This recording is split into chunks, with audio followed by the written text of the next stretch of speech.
तो फूड एक ऐसे फील्ड है जिसमें बहुत लोग जुड़े हुए हैं, बहुत सा एम्प्लॉयमेंट उसमें हो रहा है, बहुत से बिजनेसेस उस पर डिपेंड है। मुझे राइटिंग की शौक थी। हाँ। और साथ साथ जो राइटिंग के साथ जो एसोसिएटेड थिंग्स है कि फूड, ट्रैवल, हेरिटेज, आर्ट, ये हिस्ट्री, मैंने ये जर्नी इसलिए स्टार्ट की थी कि मुझे एक गिव बैक करना था, कम्युनिटी को भी हेल्प करना, कल्चरल कंबाइन होके। तो इसलिए हिस्ट्री एक बहुत इम्पोर्टेंट पार्ट है फूड का।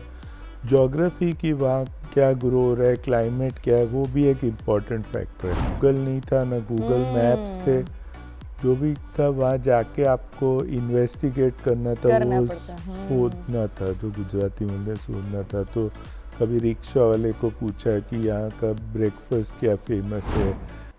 બાર ગાઉએ બોલી બદલાય, આ કહેવત તો દર્શક મિત્રો આપણે બધાએ સાંભળી હશે, પણ માત્ર બોલી નહીં, દરેક બાર ગામ પછી તમે જોશો કે ત્યાંના ખોરાકમાં, ત્યાંની રહેણી કહેણીમાં, ત્યાંના ઉત્સવોમાં અને દરેક સંસ્કૃતિની નાની નાની બાબતોમાં તમને ફેર દેખાશે। નમસ્કાર દર્શક મિત્રો, હું છું બેલા 40,000 અને આપ સર્વેનું સ્વાગત છે ગુડ મોર્નિંગ ગુજરાત કાર્યક્રમના આજના એપિસોડમાં।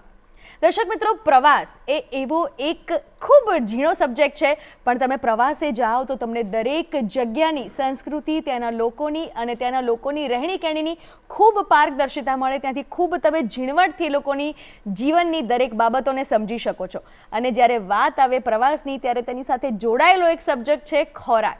ત્યાંની જે ઓથેન્ટિક વાનગીઓ હોય તેને માણવાનું આપણે કેવી રીતે ભૂલી શકીએ।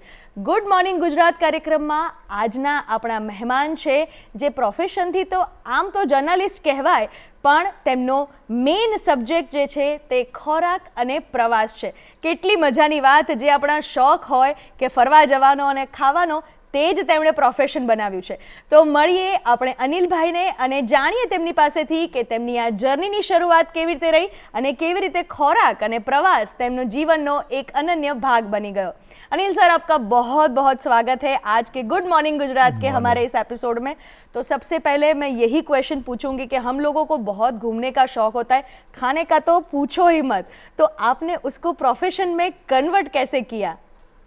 सो एक्चुअली ये प्रोफेशन मेरा डायरेक्टली नहीं हुआ। मेरा फैमिली था वो टेक्सटाइल मैन्युफैक्चरिंग में थे। अच्छा। और मैं जैसे पढ़ाई में बहुत अच्छा नहीं था, बट मैं आर्टिस्ट था, राइटर था। बट तब मुझे नॉलेज नहीं थी कि जर्नलिज्म कैरियर कैसे होता है और किस तरह से मैं एंटर हूँ, क्योंकि फादर इंजीनियर थे, पूरे फैमिली साइंस में थे, तो कोई मुझे गाइड करने के लिए कोई नहीं था। तो जैसे दूसरे लोग होते हैं गुजरात में, और सिंधी हूँ, गुजरात में हूँ, अहमदाबाद में रहने वाला, तो फैमिली बिजनेस ज्वाइन हो गया। 8 साल में फैक्ट्री जाता था, फैक्ट्री का मैं क्रिएटिव पर्सन था, तो कपड़े का डिज़ाइन करना, उसका सेलिंग का, उसका कम्युनिकेशन, उसका कैटलॉग्स बनाना। फिर एक ऐसे टाइम आई कि मैं कच्छ गया, और कच्छ में मैं रण उत्सव, तब 1992 में रण उत्सव हुआ था, जो बहुत लोग नहीं जानते। अच्छा। तो मैं रण उत्सव अटेंड करने गया कि मैं कच्छ में हूँ काम से, मैं अटेंड करूँ। और वो मेरा एक लाइफ का चेंजिंग टाइम था, क्योंकि तब मैंने वो बहुत से आर्टिसंस को देखे जो बहुत मार्जिनलाइज थे, उनका इनकम नहीं था, लाइवलीहुड बहुत कम था।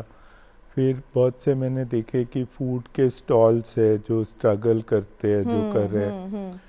तो मैंने सोचा मैं एक आर्टिकल लिखूं जो लोग जाने कि कच्छ तब इतना अननोन प्लेस है और वहाँ ये सब आर्ट्स है और आप विजिट करो।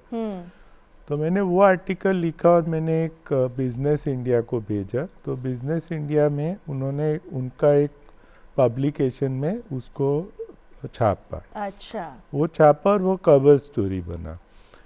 तो मैंने ये सोचा कि ये प्रोफेशन है मेरे चॉइस का, मैं राइटर हूँ, मैं एक ड्राइंग में कंपटीशन जीतता था, मैं फोटोग्राफी करता हूँ, मुझे फूड का शौक़ है। और मैं एक ऐसे फैमिली का था कि जो मेरे फादर भी फॉरेन में पढ़े हुए थे, अंकल भी पढ़े, तो बचपन से अलग अलग फूड हम खाते थे जो नॉर्मली फैमिली में उन दिनों में नहीं होते थे। तो मैंने सोचा कि मैं अगर ये प्रोफेशन में एंटर होता हूँ तो एक तो मेरा एन्जॉयमेंट, जो मेरे पैशन है राइटिंग का, क्रिएटिविटी का, वो भी फुलफ़िल होगा।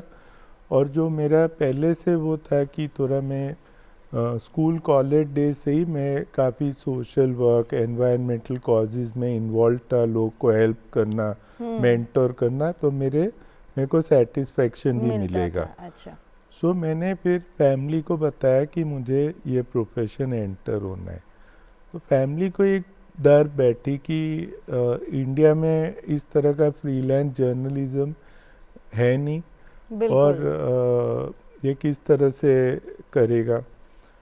तो मैंने बोला कि मैं अपना पाथ बनाता हूँ, और मुझे डर नहीं है क्योंकि वैसे भी फैमिली का घर है, कोई रेंट तो देना नहीं है, खाने का है नहीं, तो मुझे सिर्फ अपना खर्चा निकालना है और आगे बढ़ना है। और अगर कुछ हो जाता है तो फैमिली बिजनेस भी जो क्लोथिंग का था वो अच्छा चल रहा था। हाँ, तो रिटर्न हो सकते थे, लेकिन अभी फैमिली का कंडीशन एक ही था कि हम आपको फाइनेंस नहीं करेंगे, आप प्रूव करके बताओ कि ये बिजनेस है। अभी वो बहुत कठिन काम था उस समय। 1992 में रिफॉर्म्स पहले बार इंडिया में हुए थे। उसके पहले तो इस तरह का जर्नलिज्म का कोई मार्केट ही नहीं था, तो न्यू फील्ड था। लेकिन मैं फिर हर एक जगह ट्रैवल करके लिखो, यानी कि वहाँ जाने का खर्चा वहाँ का निकालो, फिर आप आर्टिकल पब्लिश हो तब आपके पास पैसे आएंगे। तो मैंने फिर लॉजिक वही लगाई जो फैक्ट्री का लॉजिक था कि जितना आप प्रोडक्शन करोगे इतना आपके पास में पैसे बचेंगे।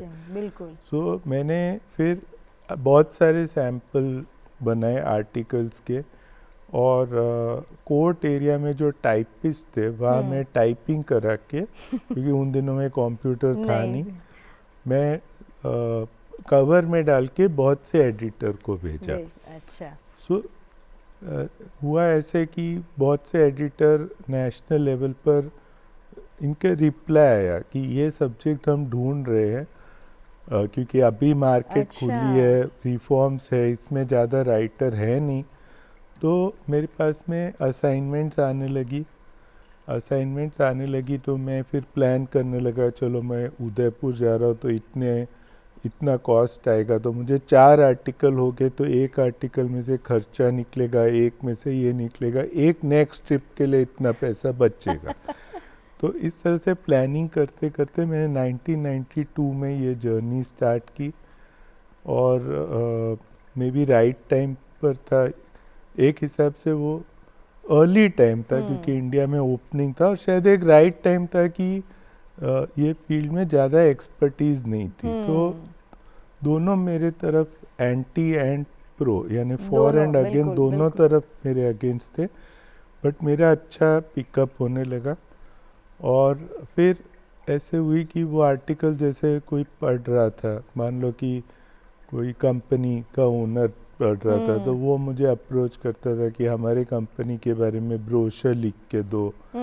फिर गुजरात टूरिज्म के एक एमडी ट्रैवल कर रहे थे, उन्होंने आर्टिकल पढ़ा, उन्होंने देखा अहमदाबाद का किसने लिखा है, क्योंकि वो आर्टिकल के स्टार्टिंग में वो जेट विंग्स मैगजीन में था, जेट एयरवेज का। अच्छा। मैंने स्टार्ट की थी कि मैं अहमदाबाद से ये जगह जा रहा हूँ, तो उसने मुझे कांटेक्ट किया कि आप गुजरात टूरिज्म के लिए बुक्स लिखो। फिर स्लोली मेरे पास में फॉरेन असाइनमेंट चालू हो गए, वो भी ऑर्गेनिकली आए। तो एक डॉक्टर था लंदन का, वो इंडिया ट्रैवल कर रहा था, ये आर्टिकल देखा, उसको एक बुक लिखनी थी। फिर मुझे अप्रोच की कि मेरे साथ को ऑथर बनो और ये बुक लिखो गुजरात के बारे में। तो स्लोली वो मार्केट में एक्सप्लोर करने लगा और एक डिसेंट लेवल पर पहुंचा। और मेरा फॉर्च्यून ऐसे था कि जब 97 में जो है आई गॉट मैरिड, तो मेरी वाइफ को भी सिमिलर पैशन थी। अरे वाह। और वो भी ट्रैवल, फूड, आर्ट्स, लिटरेचर, ये सब्जेक्ट्स में इंटरेस्ट था, और उसने मुझे बहुत सपोर्ट किया। इवन उनका एक इंस्टीट्यूट चल रहा था, उन्होंने स्टार्ट किया था आफ्टर मैरिज। पहले वो भावनगर से थे, वहाँ भी वो ट्यूशन क्लासेस चलाती थी, तो यहाँ उन्होंने स्टार्ट किया, तो अच्छा इनकम था। तो उन्होंने मुझे बहुत सपोर्ट किया कि यू डोंट वरी, आप अपना प्रोफेशन आगे बढ़ाओ। सो हम लोग इस तरह से मेरा काम जर्नी बढ़ते की गया। शुरुआत हुई। शुरुआत। मतलब सर अभी बात करें ना, तो ये जो सोशल मीडिया का ज़माना है, तो हम बहुत सारे मतलब व्लॉगर्स देखते हैं जो जगह जा जा के हमको सारी जगहों की विशेषताएं बताते हैं, लेकिन उस टाइम पे जब कुछ भी नहीं था तब आपने शुरुआत की और बहुत ही अच्छा काम किया। अब मैं दर्शकों से बताना चाहूँगी कि આપણે શેફની વાત કરીએ તો શેફને આપણે દરેક જણ ઓળખીએ કે જે રસોઈ બનાવે એ શેફ, પણ જ્યારે એ ફૂડ બનીને આપણી પાસે આવે અને એ ફૂડની શું વિશેષતાઓ છે, એમાં કંઈ ખામી હોય અથવા તો ક્યાં શું સ્પેશિયાલિટીઝ છે, એ જે આપણને समझावे એને કહેવાય फूड क्रिटिक।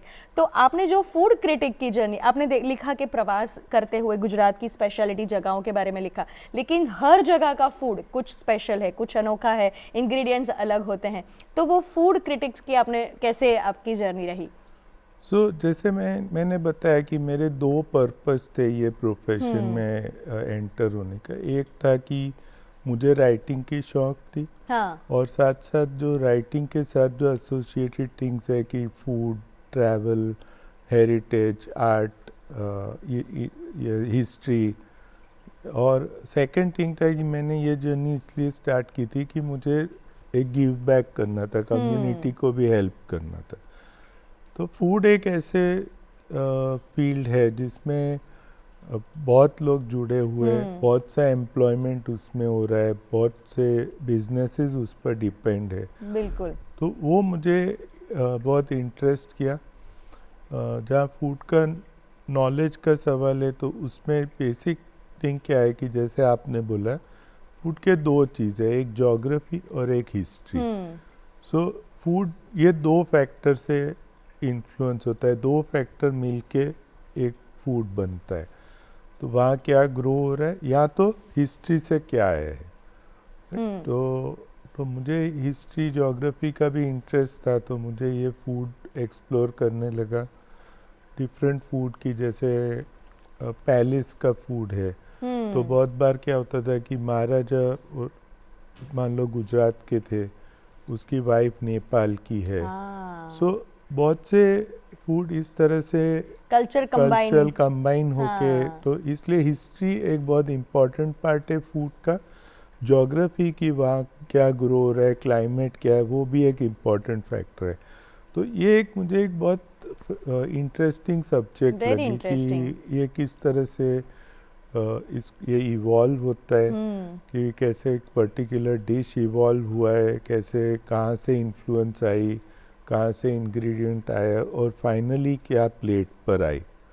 सो इसलिए फिर मैं फूड एक्सप्लोर करना स्टार्ट किया, फूड का राइटिंग स्टार्ट की। तब इंडिया में 5-6 मुश्किल राइटर थे जो फूड का सब्जेक्ट कवर करते थे।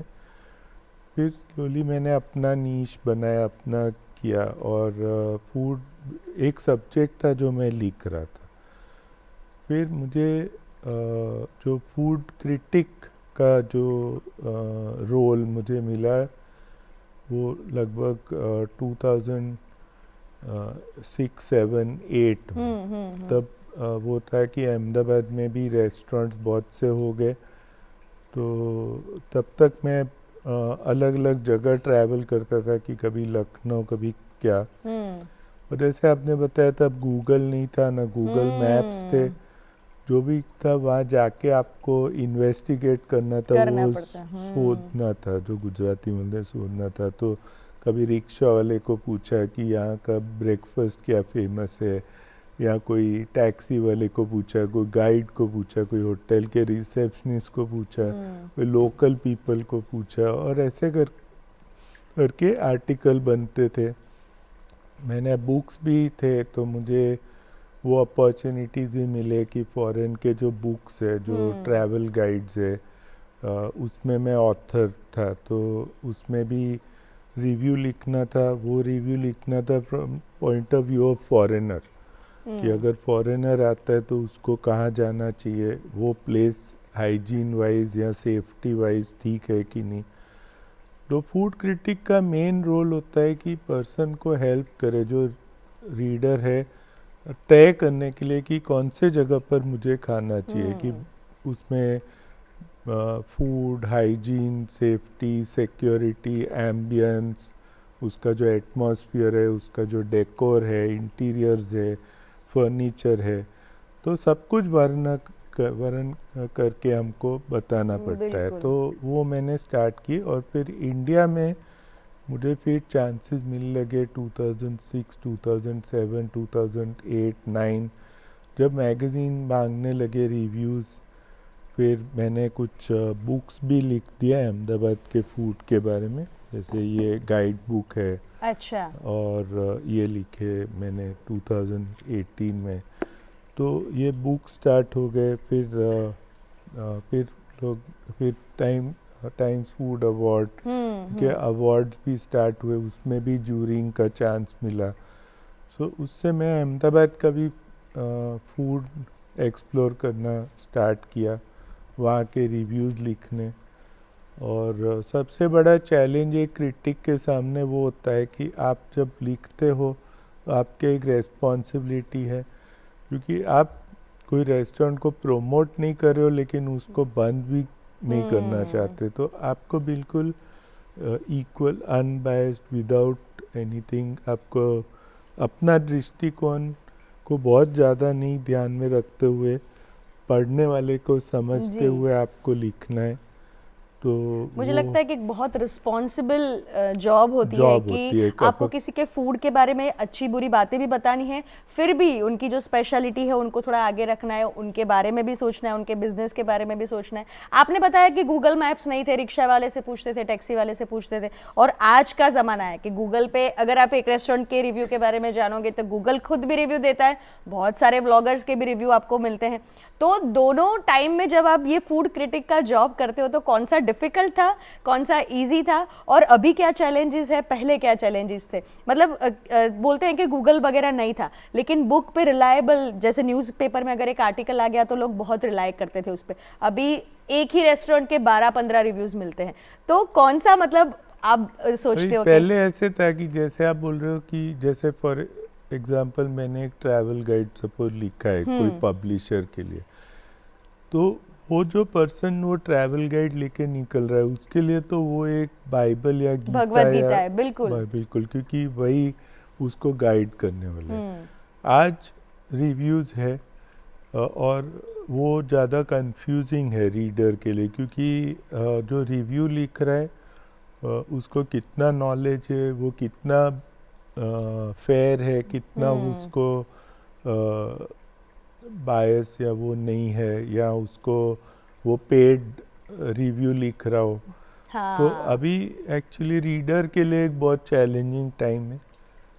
तो उसमें वो है कि रीडर को भी इम्पोर्टेंट है कि वो क्रेडिबिलिटी देखे कि मैं किसका रिव्यू फॉलो कर रहा हूँ, क्योंकि बिल्कुल वो पर्सन को एक्चुअली नॉलेज है, वो पर्सन को अंडरस्टैंडिंग है, वो आपके लिए लिख रहा है या वो रेस्टोरेंट के लिए लिख रहा है। और अभी तो ऐसा है ना सर कि फूड क्रिटिक्स के लिए भी क्रिटिक्स अवेलेबल है कि इन्होंने ठीक किया है कि नहीं किया है, वो भी तो एक बड़ा चैलेंज है। वो भी चैलेंज है, क्योंकि जो भी आप मिस्टेक अगर करते हो तो वो भी आपके पब्लिक मीडिया में, ओपन मीडिया में है, तो वो इम्पोर्टेंट है। और मैं हमेशा पर्टिकुलर हूँ कि रिव्यू के पहले मैं एटलीस्ट 2 या 3 बार वो रेस्टोरेंट ट्राई करता हूँ, क्योंकि अगर मैं एक पर्टिकुलर डे पर गया हूँ, हो सकता वो दिन शेफ़ नहीं है, वो दिन इंग्रेडिएंट गलत हो, और एटलीस्ट, या अगर मैं सेकंड टाइम और कोई कंट्री में और कोई सिटी में हूँ तो सेकंड टाइम जाना पॉसिबल नहीं है, तो भी मैं प्रॉपर्ली समझता हूँ कि आज गलती क्यों हुई है। सो वो रेस्पॉन्सिबिलिटी है। और बहुत से, तो आई थिंक फूड क्रिटिक और फूड ब्लॉगर में यही डिफरेंस है कि फूड क्रिटिक का एक सर्टेन रेस्पॉन्सिबिलिटी होता है, रिस्पॉन्सिबल वर्क है, और फूड ब्लॉगिंग अपना दृष्टिकोण, अपना व्यू आप आगे रख रहे हो। शायद और आपको जो डिश पसंद ना आए वो मुझे पसंद आ सकती है, तो फूड ब्लॉगिंग वही चीज़ हो जाती है। और फूड क्रिटिक में आपको सभी पासों को अच्छे से देखना पड़ता है। आप बोल रहे हो कि आपका जो एक्सपोजर है वो ग्लोबली है, आपने बहुत सारे कंट्रीज़ में भी ट्रैवल किया है। तो इंडिया और जब फॉरेन कंट्रीज़ में आप ट्रैवल करते हैं, तो जब इंडियन फूड बाहर मिलता है बाहर के कंट्री में, तो इंडियन लोगों के अलावा कितने लोग उसमें दिलचस्पी, क्योंकि यहाँ तो आप देखो चाइनीज़ फूड की गली गली हमें रेकड़ी लगी होती है। आप देखो अब तो मोमो कल्चर है जो नेपाल से आया हुआ है, बहुत सारे ऐसे जो फूड है जो हमारा स्ट्रीट फूड बन रहा है आज। तो वो फॉरेन कंट्री में कैसा उसका देखते हैं आप? तो इंडियन फूड अगर देखने जाओ तो जैसे इंग्लैंड है, तो इंग्लैंड में इंडियन फूड अभी बहुत पॉपुलर है। अच्छा। और काफ़ी यानी जो 3-4 जब बाहर जाते हैं तो बहुत लोग के चॉइस में है कि इंडियन फूड वो along with Italian, Mexican, Chinese वो कंसिडर करते हैं। यूरोप में भी काफ़ी कंट्रीज़ में इंडियन रेस्टोरेंट्स चल रहे और काफ़ी अच्छे चल रहे। बट सर्टेन प्लेसेस जैसे यूएस से है, तो यूएस में अभी भी इंडियन रेस्टोरेंट्स इन परसेंटेज बहुत ही कम है। अच्छा। लाइक कंपेयर टू अगर एक स्टेट में 50,000 चाइनीज़ रेस्टोरेंट है या 50,000 मैक्सिकन रेस्टोरेंट है, तो इंडियन रेस्टोरेंट का 500 अच्छा भी नहीं है। वो रेशियो बहुत कम है। बहुत कम है। उसका एक रीज़न, 2-3 रीज़न है कि एक तो जो कंसिस्टेंसी, क्योंकि अभी तक हमारा जो फूड है वो बहुत जगह पर लाइक आप एक डिश 3 रेस्टोरेंट में खाओ तो डिफरेंसेस हो रहे हैं। प्रमोशन, वो फूड का प्रमोशन कम हुआ है। तो कुछ कंट्रीज़ में इंडियन फूड एक्सेप्टेबल हो गया, सर्टेन कंट्रीज़ में अभी भी हम पीछे हैं हमारे फूड प्रमोशन में। बट लास्ट 3-4 साल में एक बहुत बड़ा चेंज है। इंडियन फूड, हमारे काफ़ी इंडियन शेफ्स है जो मिशलिन स्टार शेफ्स बने हैं। और जैसे सर्टेन रेस्टोरेंट जो एकदम ही ऑथेंटिक इंडियन फूड जैसे इंडिया में मिलता है, वो लोग पहले क्या था कि जो इंडियन रेस्टोरेंट था, तो इंडियन में इंडियन सब continent, whether it is owned by person of Indian nationality, Bangladeshi, Pakistani, क्योंकि अल्टीमेटली एक ही कंट्री था। जनरली 2 होते थे कि एक होता था जो जिसका टारगेट ही वहाँ का एशियन था, और दूसरा होता था जो फॉरेनर के लिए चेंज करके प्रेजेंट करते थे। हाँ। अभी ऐसे रेस्टोरेंट्स हैं जो एकदम ही ऑथेंटिक इंडियन फूड प्रेजेंट करते हैं और एक्सेप्टेंस आ रहे हैं। और 2-3 रेस्टोरेंट है जैसे धमाका है न्यूयॉर्क में, सेमा है, जो फर्स्ट टाइम वो सिटी के टॉप 10 लिस्ट में इंक्लूड हुए हैं। बिल्कुल। तो अभी इंडियन फूड का एक वेव स्टार्ट हो रहा है और लोग के अंडरस्टैंडिंग ऑफ इंडियन फूड बढ़ने लगा है और लोग उसको लिस्ट में डालते हैं। और फॉरेन में ऐसे सपर क्लब्स होते हैं जहाँ जैसे प्राइवेट डाइनिंग का लोग अपने घर पर बुलाते हैं, आप एक फ़ी पे करते हो, तो इंडियन जो वहाँ है उनके सपर क्लब्स भी स्टार्ट हो गए। अच्छा। तो अभी जैसे आप धमाका में जाओगे तो वहाँ मेघालय का भी फूड मिलेगा, राजस्थान का भी मिलेगा। आप सेमा में जाओगे तो साउथ के 5 स्टेट का फूड मिलेगा। जो पहले वो था कि जैसे इंग्लैंड में इंडियन फूड यानी चिकन टिक्का मसाला, मसाला डोसा, ये 5-6 आइटम ही मिलते थे। अभी वो एक्सेप्टेबिलिटी आ रहा है।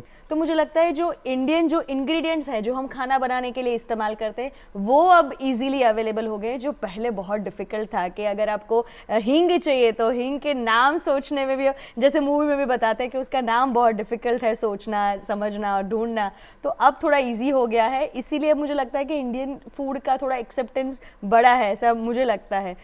नहीं, दूसरा क्या है कि हमारे इंडियंस भी अभी ज़्यादा कॉन्फिडेंट हो गए। हाँ। जो वो लोग भी अपना फूड, अभी जैसे मैंने बताया कि वहाँ वो अपना फूड वो ऐसे नहीं कि मैं सोचता हूँ कि अमेरिकन के लिए मैं बना रहा हूँ, मैं सोचता हूँ ये मेरा खाना है, बिल्कुल, जो ऑथेंटिसिटी है वो लोग authenticity फूड है। में और वो लोग जैसे बाहर से, जैसे एक रेस्टोरेंट है वहाँ सर्टेन डिशेस है जहाँ वो लोग यहाँ से इंग्रेडिएंट मंगाते हैं, तो वो डिश दिन में सिर्फ 2 प्लेट ही अवेलेबल है, है। जो आपको नहीं हाँ। अवेलेबल है, ओके, जो आपको प्री बुक करना पड़ता है। अच्छा, तो लोग ऐसे है कि मान लो खासी डिश है मेघालय की, हाँ, तो वो लिमिटेड ही उनको इंग्रेडिएंट इंपोर्ट कर पाते हैं और स्टॉक, तो वो डिश ओनली 2 प्लेट दिन में, और वो प्री बुक होके लोग मांगते हैं। तो बहुत अभी अच्छा। वो एक अलग एक दौर चला है कि इंडियंस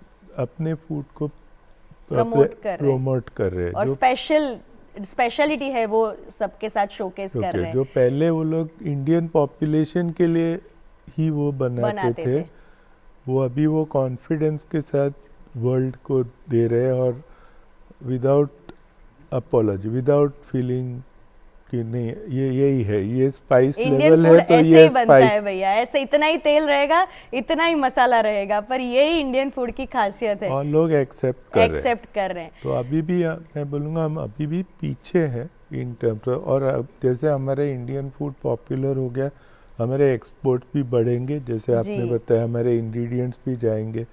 जैसे Chinese food all over the world इतना एक्सेप्टेबल हो गया है कि चाइना का इकोनॉमी को एक बूस्ट मिल रहा है। तो इसी तरह से अगर इंडियन फूड को बूस्ट मिलेगा तो हमारे पीपल, हमारे इंग्रेडिएंट्स, बिल्कुल सही बात है, सबको एक मार्केट मिलेगा। तो ये बहुत ज़रूरी है कि इंडिया अपना फूड एज अ कंट्री, हम हमारे फूड को वर्ल्ड को प्रेजेंट बिल्कुल करें, सही बात, और प्राउडली हम ये करें। proudly દર્શક મિત્રો, અનિલ મૂલચંદાનીજી સાથે આપણે વાત કરી રહ્યા છીએ, પ્રવાસ વિશે વાત કરી રહ્યા છીએ, ખોરાક વિશે વાત કરી રહ્યા છીએ, પણ ઘણી વાતો કરવી છે તે પહેલાં સમય થયો છે કાર્યક્રમમાં એક નાનકડા વિરામનો।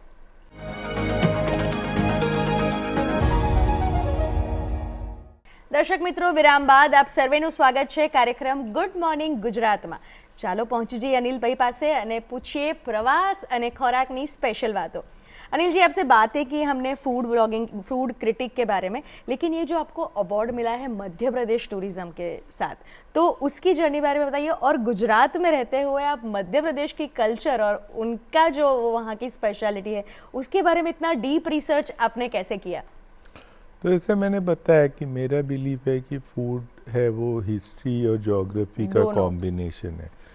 सो मेरा ऐसे मैं गुजरात में पूरा लाइफ मैंने बिताई है, बट मैं हर कंट्री के बारे में लिखता हूँ। मैंने फ्रांस जाके फ्रेंच फूड पर भी लिखा है, ऑस्ट्रेलिया जाके ऑस्ट्रेलियन फूड पर भी लिखा है।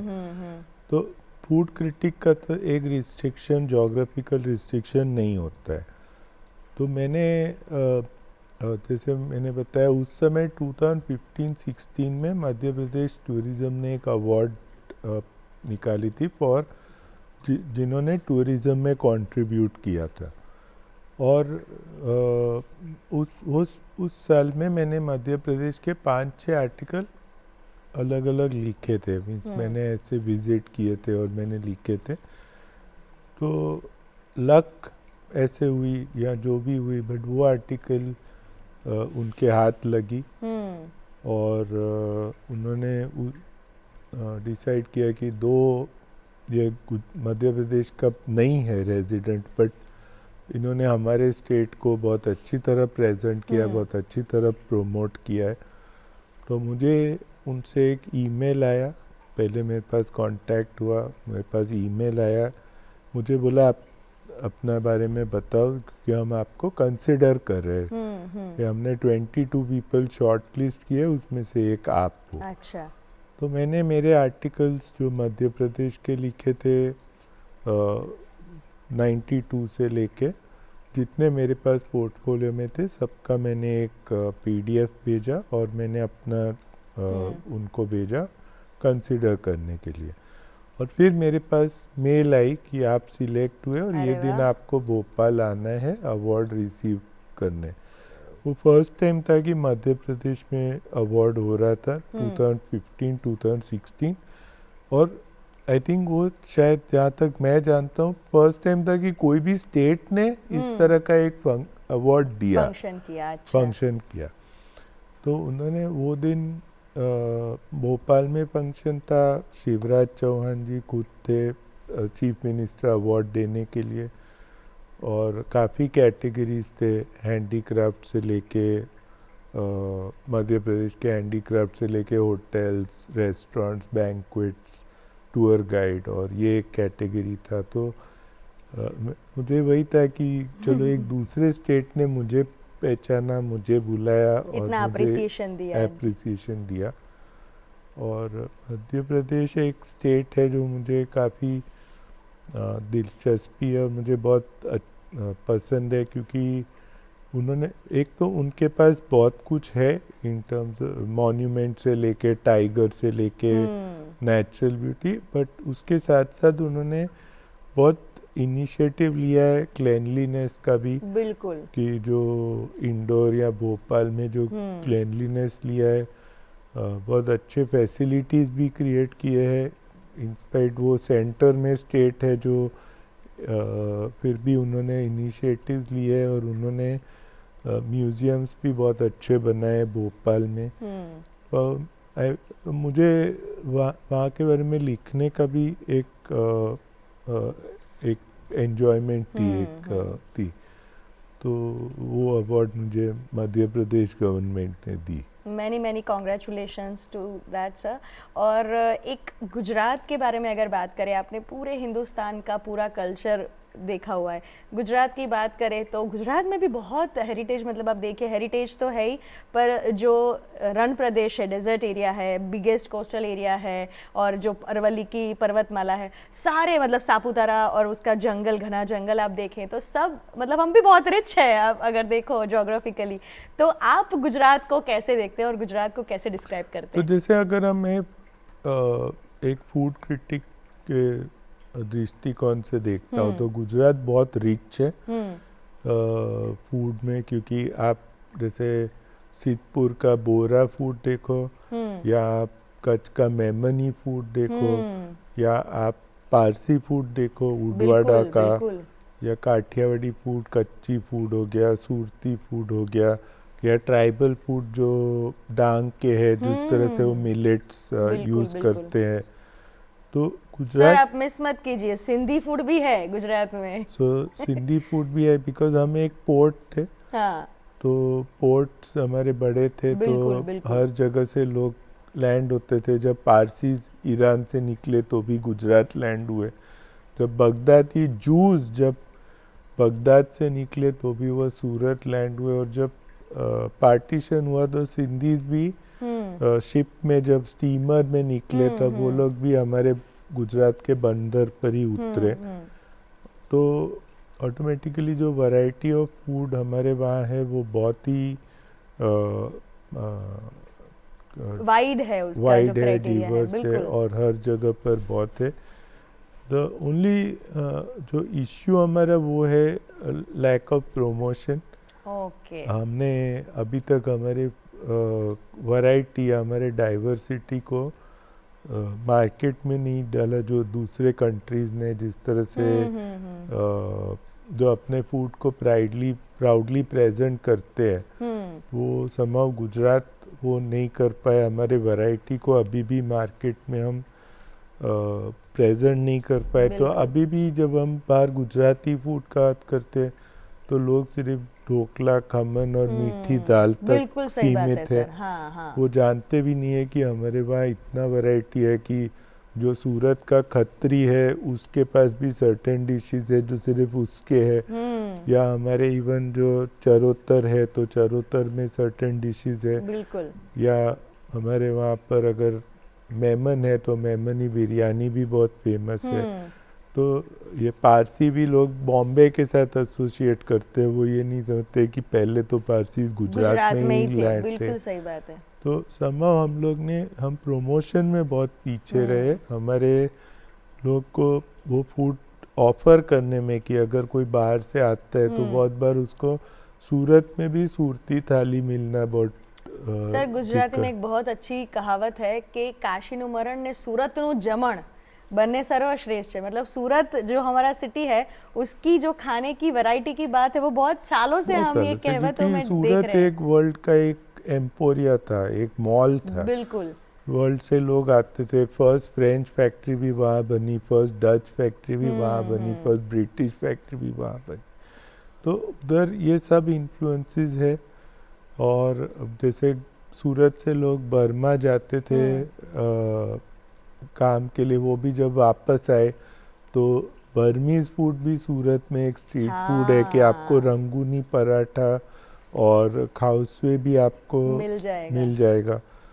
तो सूरत का इंडिया में जैसे बहुत वैरायटी है, गुजरात में बहुत वैरायटी है, बट समहाउ हमारे टूरिज़्म डिपार्टमेंट जो है वो लोग ने इस पर ज़्यादा जो मेहनत करना चाहिए या जो प्रोसेस होना चाहिए कि हम एक फूड का कुलिनरी एक गैस्ट्रोनॉमिक डेस्टिनेशन बने, वो अभी तक पर मुझे लगता है सर आज हमारे इस कार्यक्रम से दूरदर्शन के तो काफ़ी व्यूअर्स को पता चल गया होगा कि गुजरात में जो खाने की चीज़ें हैं वो सिर्फ खमन ढोकला नहीं है, पर बहुत सारे कल्चर से आती हैं और बहुत सारी चीज़ें बहुत इजीली मिल भी जाती है। अब तो इवन एक छोटा सिटी है कि पोरबंदर, तो पोरबंदर में आप जाओगे तो वहाँ का खाजली, फिर वहाँ का जैसे सुबह को आप गाठिया जलेबी खाते हो, फिर आप जैसे मार्केट में जाते हो वहाँ जो काठियावाड़ी फूड मिलता है, और फिर आप जब पोर्ट साइड जाते हो तो वहाँ जो फिश होता है और वो फिश के भी प्रिपरेशन के बहुत वैरायटी है।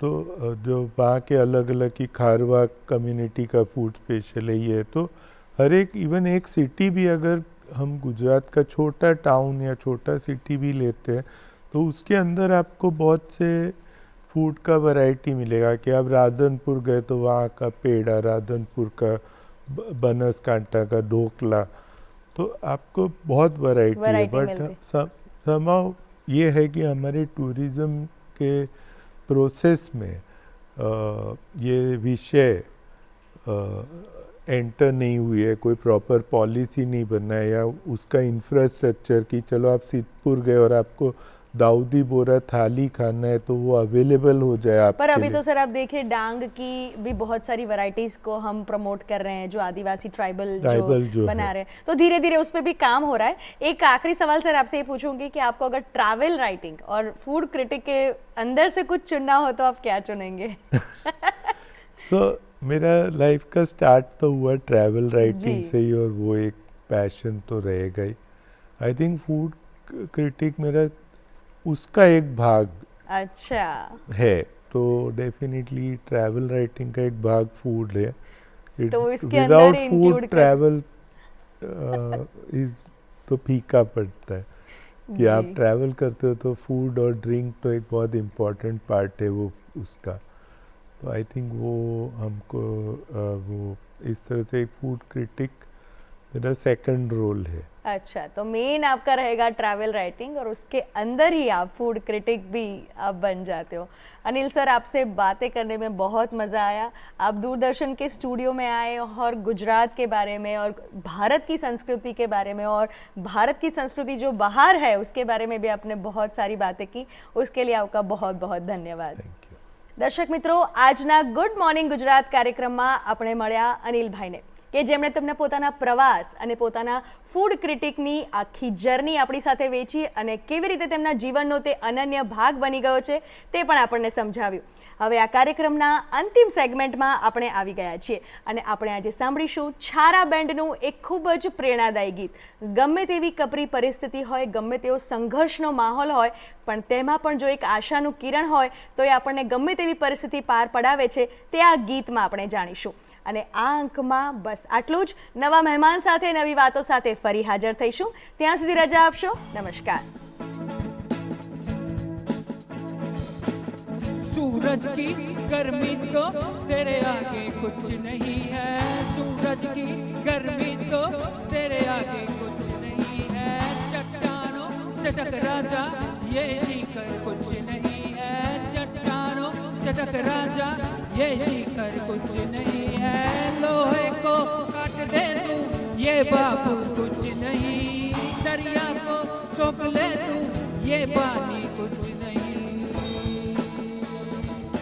बादल बन जा, तू दरिया बन जा, तू लोहा बन जा, तू पर्वत बन जा।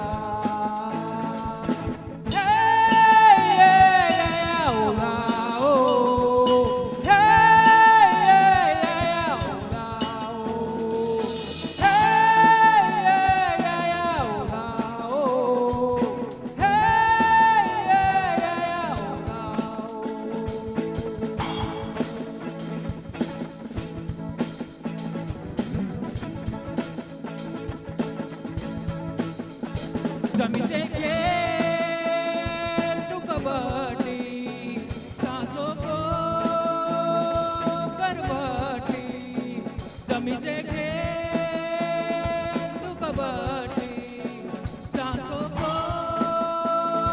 करवटी। हाथों से फेंक दे आग का ये गोला,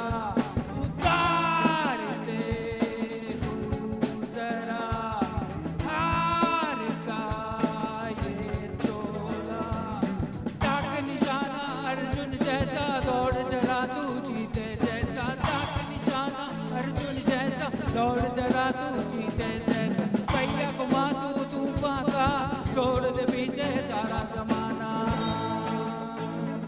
तू बादल बन जा, तू दरिया बन जा, तू पर्वत बन जा।